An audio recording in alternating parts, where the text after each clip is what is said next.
السلام علیکم ورحمۃ اللہ وبرکاتہ۔ اعوذ باللہ السمیع العلیم من الشیطان الرجیم من ہمزہ ونفخہ ونفثہ۔ سورہ بقرہ کی آیت نمبر 49 میں اللہ رب العالمین کا ارشاد ربانی ہے، اور اے بنی اسرائیل وہ وقت یاد کرو جب ہم نے تم کو آل فرعون سے نجات دی۔ وہ تم کو بڑی تکلیف پہنچاتے تھے، تمہارے بیٹوں کو ذبح کر ڈالتے تھے اور تمہاری عورتوں کو زندہ چھوڑ دیتے تھے۔ اس تکلیف میں تمہارے رب کی طرف سے تمہاری بڑی زبردست آزمائش تھی۔ اوپر آیت نمبر 47 سے ان انعامات الہی کا بیان شروع ہوا ہے جو انعامات کی وقتاً فوقتاً بنی اسرائیل پر ہوتے رہے ہیں۔ اس آیت میں اللہ تعالیٰ نے دوسرے احسان کا ذکر فرمایا۔ اللہ تعالیٰ نے فرمایا کہ اس نے بنی اسرائیل کو آل فرعون سے نجات دی، جو ان کو طرح طرح کی تکلیفیں پہنچاتے رہتے تھے۔ یہ تکلیفیں انتہائی شدید قسم کی تھی۔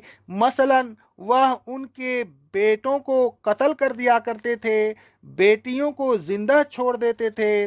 گویا وہ بیٹوں کو قتل کر کے بنی اسرائیل کو صرف غم و صدمہ ہی سے دوچار نہیں کرتے تھے، بلکہ اس طرح وہ ان کی نسل کو منقطع کر رہے تھے۔ ان کی اس نسل کشی کو اللہ تعالیٰ نے دوسرے مقامات پر بھی بیان فرمایا ہے۔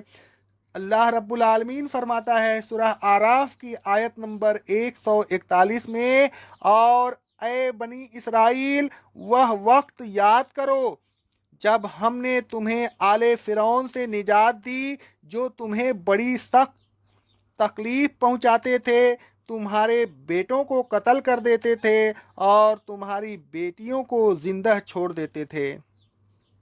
اس تکلیف میں تمہارے رب کی طرف سے تمہاری بڑی آزمائش تھی۔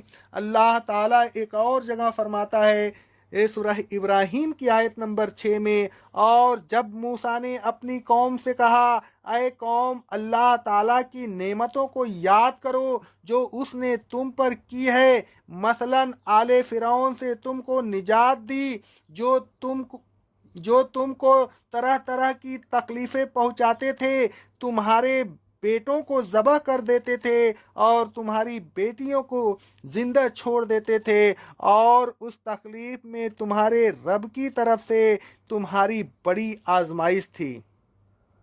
اس تکلیف کے علاوہ فرعون نے بنی اسرائیل کو اپنا غلام بھی بنا رکھا تھا۔ سورہ سورہ کی آیت نمبر 22 میں اللہ رب العالمین فرماتا ہے، جب فرعون نے موسیٰ علیہ السلام کو اپنے احسان جتائے تو موسیٰ علیہ السلام نے فرعون سے کہا، کیا یہی احسان ہے جو تو مجھ پر رکھتا ہے کہ تو نے بنی اسرائیل کو غلام بنا رکھا ہے؟ الغرض اللہ تعالیٰ نے بنی اسرائیل کو ذلت آمیز تکلیفوں سے نجات دی۔ اللہ تعالیٰ فرماتا ہے سورہ حامیم الدخان کی آیت نمبر 30 میں، ہم نے بنی اسرائیل کو ذلت آمیز تکلیف سے نجات دی۔